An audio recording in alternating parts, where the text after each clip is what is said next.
किसानों की आवाज़ उठाई तो नौकरी छीन ली सरकार ने इनकी। हालांकि बड़े खुले शब्दों में बदलो वाला टोल पर डॉक्टर साहब की एक वीडियो देखी थी, जाड्या की बात है जनवरी फरवरी की, जिसमें डॉक्टर साहब ने कहा था कि भाई मेरी घरवाली जो वो भी नौकरी पे है, अगर आपने नहीं सुनते तो उसकी भी आप नौकरी पे सब पहुँच लो। लेकिन बड़े बेबाक शब्दों में इन्हें एक बात कही थी कि किसानों की आवाज़ मैं उठाऊंगा क्योंकि मैं किसान पहले हूँ, उसके बाद मैं नौकरी कराँगा। तो डॉक्टर साहब की नौकरी चली गई। उसके बाद से लगातार हरियाणा ने मोस्टली बहुत ज़्यादा 9-10 स्टेटा में गए हैं, आंदोलन का प्रचार भी करे हैं। तो डॉक्टर साहब सबसे पहले अपना राम राम जी, दर्शकों ने भी राम राम। पहला सवाल तो चलो यही, 5.25 महीने आज पूरे हो गए, 5 महीने 7 दिन, 6वां महीना शुरू हो गया। उम्मीद थी आंदोलन इतना लंबा चलेगा? देखो, जो समझदार लोग थे उनको तो उम्मीद थी, भाई उम्मीद है कि आंदोलन और लंबा चलेगा। दूसरी बात यह है कि आंदोलन का लंबा चलना है देश के हित में भी। अच्छा जी। आंदोलन जितना छोटा होगा ख़त्म हो जाता है तो उतने ही थोड़े मुद्दे सुलझाए जाते हैं। जब आंदोलन लंबा चलता है तो जो और जन मुद्दे हैं, जैसे अभी आज ही मैं अखबार में पढ़ रहा था कि कुछ जो कॉलेजों के अंदर कॉन्ट्रेक्चुअल जो प्रोफेसर लगा रखे थे उनको भी सरकार ने चलता कर दिया। इससे पहले कंप्यूटर टीचर चलते कर दिए। इससे पहले आपने देखा बैंक कर्मी, करीब 10 लाख बैंक कर्मी सड़क के ऊपर थे। जब आंदोलन लंबा चलता है और जहां आंदोलन की दूरी होती है ना, तो धीरे धीरे जो भी सरकार के सताए हुए वर्ग हैं वो आंदोलन को मजबूती देने के लिए साथ में आकर खड़े हो जाते हैं। तो जब भी इतिहास के अंदर आप देखोगे जन आंदोलन कोई चला है तो जन आंदोलन लंबा चला है। आप आज़ादी के संघर्ष को देख लो, 1857 में जो गदर जिसको कहते हैं और हम अपनी आज़ादी की पहली क्रांति कहते हैं, उसको भी जब अंग्रेज़ों ने कुचलने की, दमन करने की कोशिश की तो जो किसान कमेरा वर्ग था उसने उसकी कमान अपने हाथों में ली और 1857 में शुरू करी गई वो लड़ाई 1947 में जाके, यानी 90 साल के बाद, अभी तो हमारे 90 महीने भी नहीं हुए हैं, तो 90 साल के बाद जो है देश को आज़ादी मिल पाई। आज जो पूंजीपति वर्ग और तानाशाही के खिलाफ जो लड़ाई शुरू करी है, जिसकी अगुवाई किसान ने करी है, अगुवाई बेसिक किसान ने करी है, और मुद्दा बेसिक किसान की उपज के रेट का मामला है। लेकिन असल में मामला कुछ और है कि देश जो है पूंजीवाद की तरफ बढ़ाया जा रहा है ज़बरदस्ती, और जो संवैधानिक अधिकार हैं उनको धीरे धीरे जनता से छीना जा रहा है। जैसे आपका बोलने का अधिकार, सबसे पहले भाई आदमी जो है असला लेकर चले, किसी के घर पे किसी सरकारी संपत्ति पर हमला करे, उस टाइम तो पता है कि भाई आदमी को रोकना जरूरी है।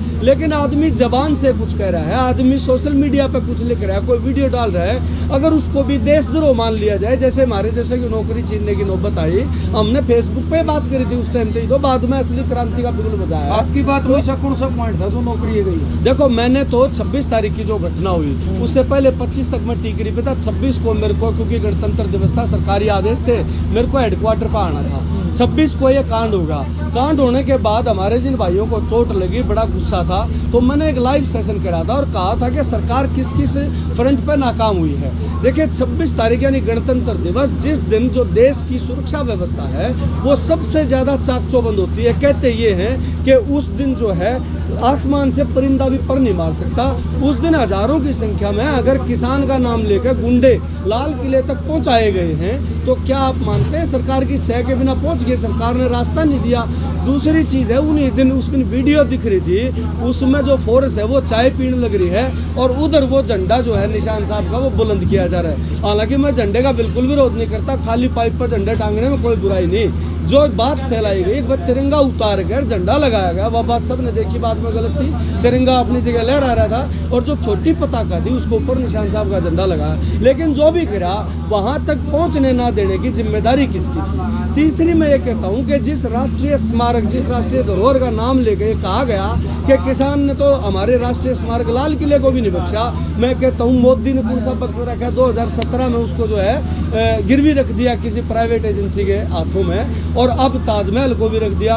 तो मैं ये कहता हूँ कि सरकार की मंशा को समझने की जरूरत है कि सरकार चाहती क्या है। सरकार ये चाहती है कि जो मध्यम वर्ग है और निम्न मध्यम वर्ग है वो पूरी तरह खाली हो जाए, उनके खातों में पैसे डाल दे पूंजीपति, वो भी इतने कि वह खा गए ना जब जिंदा रह जाए, और बाकी उनके संसाधन, चाहे वो कृषि है, चाहे उनके सिंचाई से संबंधित संसाधन है, चाहे वह छोटी फड़ी लानी है, चाहे छोटी दुकाना वाले हैं, अपनी गाड़ियाँ में धर के जूते बेचना, ये सब खत्म हो जाए।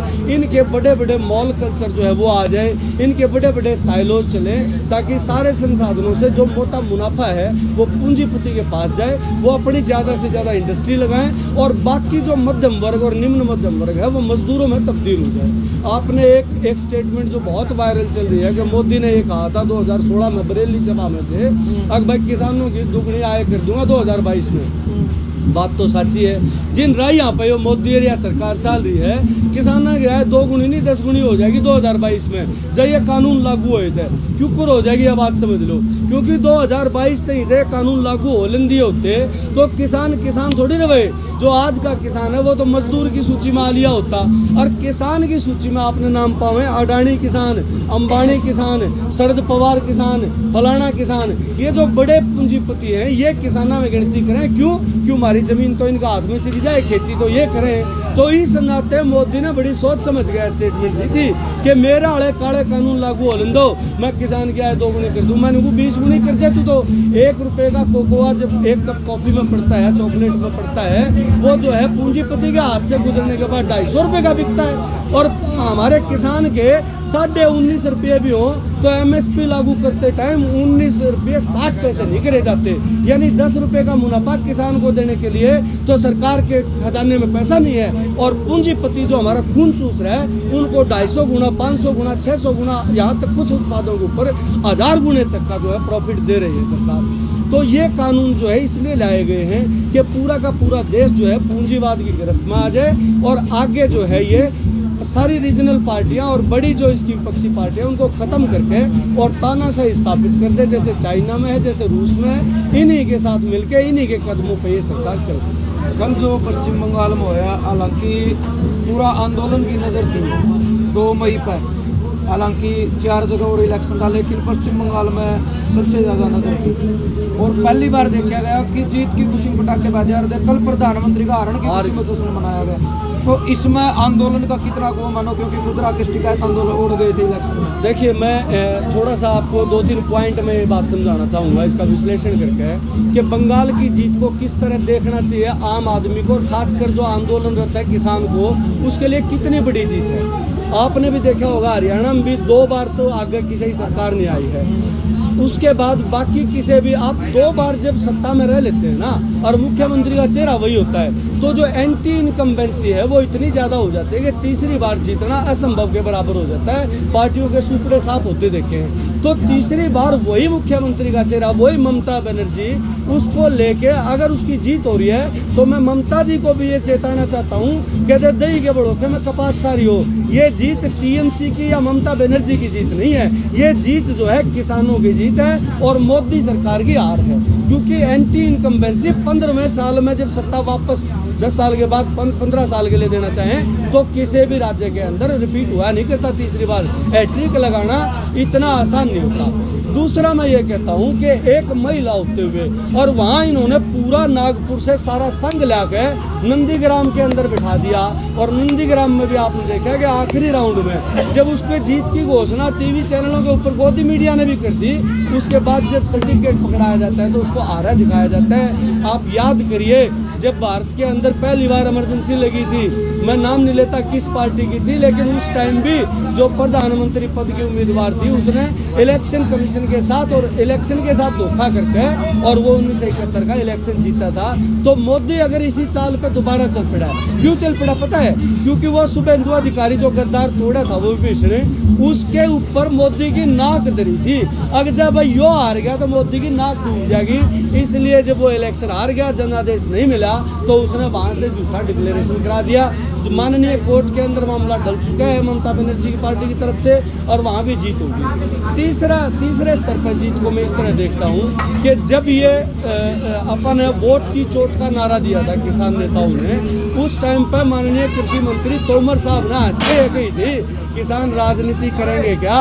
और वहाँ पे किसानों ने, हम जैसे लोगों ने भी ये कही थी कि अभी तो किसान समाज नीति कर रहा है, लेकिन अगर जरूरत पड़ी तो किसान राजनीति भी ऐसी करके दिखाएगा कि एक समता मूलक समाज जिसका हमेशा हर देश हर कौम सपना देखा करती है, वैसा समाज भी स्थापित करके दिखा देगा।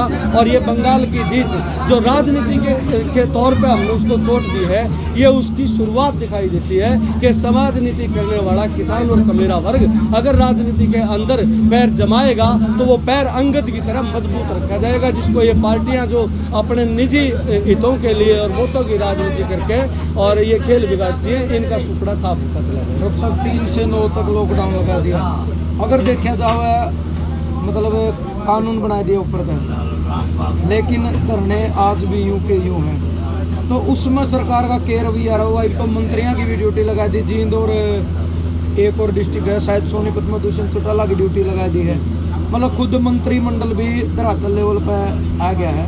तो क्या रवैया रहेगा आंदोलन का धरना, क्योंकि किसान तो अटका है।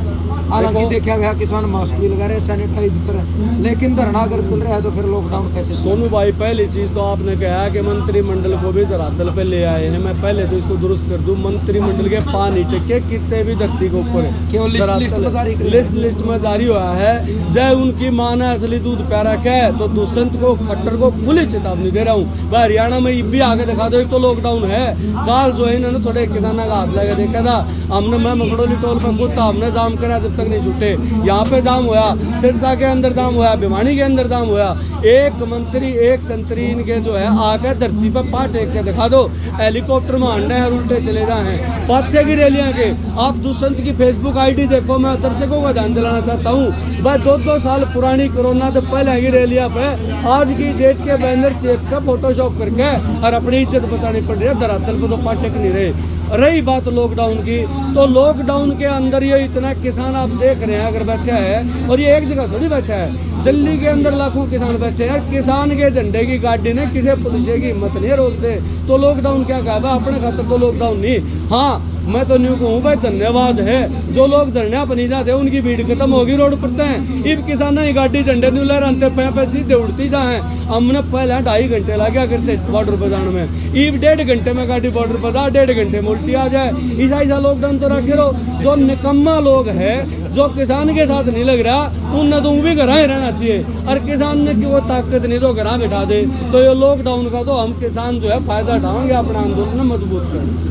चलो ये बात की रणनीति रणनीति यह है भाई, जब सभा को संबोधित करा था मैंने कही थी कि असली आंदोलन 2 मई से शुरू हुआ है। एक नई ऊर्जा एक नई दिशा के साथ मैंने जो है 3-4 दिन पहले कुछ साथियों को कहा था कि संविधान के संवैधानिक अधिकारों के, लोकतंत्र के और तानाशाही के, पूंजीवाद के, इन 5 जो बिंदु हैं इनके मायने 2 मई के बाद बदलने शुरू हो जाएंगे। और जो संविधान के मायने बदलेंगे, संविधान का मायना एक ही रह जाएगा कि जो कमेरा वर्ग है, जो पेट भरता है पूरी कायनात का, ना केवल इंसानों का बल्कि जो कीड़ी से लेकर जितने भी जानवर फैलते हैं के साइज के बड्डे भी हैं, किसान अगर धरती माता का कालजा पाड़ कर उगाता नहीं है ना, तो एक भी जी जानवर जिंदा नहीं रह सकता धरती पे। तो ये जो दौर बदलेगा, इसमें संविधान और लोकतंत्र की परिभाषा में केवल एक लाइन आ जाएगी, अकबर जब किसान कमेरे को काम करने की छूट होगी, उसको उसकी मेहनत का पूरा मेहनताना मिलेगा और उसको बोलने का, चलने का संवैधानिक अधिकार मिलेगा। और जब सरकारों के अंदर किसान का योगदान होगा, केवल तभी सच्चा लोकतंत्र और सच्चा संविधान जो है देश के अंदर चलो बहुत बहुत धन्यवाद। नमस्कार। तो भाई डॉक्टर साहब ने दोबारा नहीं बताऊंगा, नींबू पानी छोड़ दिया और सारी चीज़ एक बार क्लियर कर दी, आपका शामी दर दी पूरी बात में आपका मानना कि एक सभ्य कमेंट के जरिए अपनी सोच, अपने विचार, आपकी जो प्रतिक्रिया वो आपने देनी। और अगर आपने लग गया कि डॉक्टर साहब ने बात फायदे की करी है, आंदोलन में ये बात सही है, तो आपने इनकी बात आगे तक पहुँचानी, ज़्यादा से ज़्यादा शेयर करनी है। जय जवान।